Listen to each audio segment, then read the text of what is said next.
Magandang hapon po sa inyong lahat. At ngayon po, July 17, 2026. Ang akin pong magandang pahayag sa inyo ang isang salita na tayo po huwag makalilimot sa ating Panginoon. Kasi ito po ang pinakailaw natin. Ito po ang panlaban natin. Ito po ang kakampi natin. Kaya kung sakali man po na ako ngayon nararamdaman nyo, paminsan-minsan na lang po ako nagpe-Facebook. Kasi po, ako may inaasikaso. Kaya kung sakali man po na ako'y makayayari, ako po muling magbabalik. At kung ano po utos ng ating Panginoon, yun po ang aking sinusubaybayan. Pero ang aking pong paalala sa inyo, sa pagdalaw ko ngayon, lahat ng may sakit sa bato, huwag kayo basta-basta agad nagpapadialysis. Pag 500 lang at 700, huwag po kayo magpapadialysis. Ngayon po si Mother Pauline na pinapaalala na eto po, pag-aralan niyo po, i-follow up yun nasa Facebook ko. Na ito po, pag nilinis mo nito, 4 na beses isang taon, every 2 months and a half. Hindi po kayo madadialysis. Hindi po kayo magkakaroon ng colon cancer. Hindi po kayo magkakaroon ng sa dugo at ano pa mang bagay. Lalong-lalo na po sa mga mayoma. Kasi ang aking pong mahalagang paalala sa inyo, ito po katas ng katawan ng tao.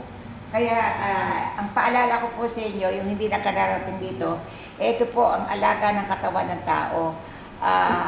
Every 15-30 a month, iinom po kayo ng 3 kutsara or 4 kung kaya ninyo. Kasi ito po, nakakalinis po doon sa loob. At pag po may dumi doon, hindi po maiipon at yun po lalabas.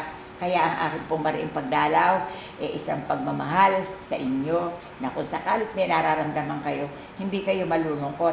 Meron kayong magagawa na panlaban at inyong paniniwala.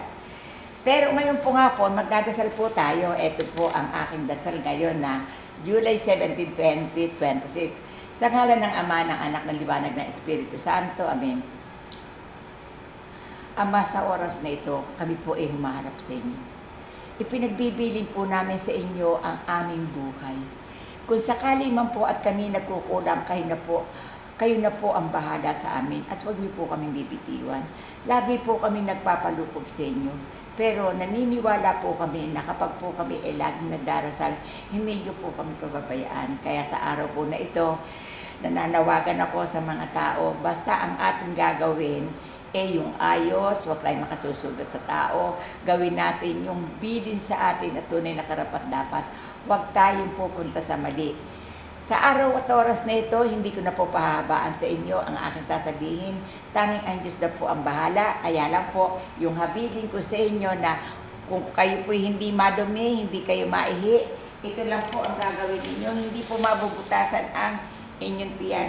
Ngayon, usong-uso po sa mga 27, 28, 30, yung po kanilang pantog, sumasakit po ang balakang. Ngayon, ang tangi ko pong masasabi sa inyo at paalala, huwag niyo po agad-agad pakekemo.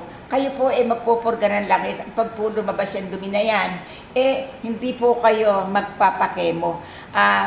Ilaban niyo po yung paniniwala niyong yung chemo napakahirap. At saka po kung sakali man may nararamdaman kayo, huwag po agad-agad kayo nagpapabiopsy. Kaya po ako'y sumuko sa inyo sa hapon na ito.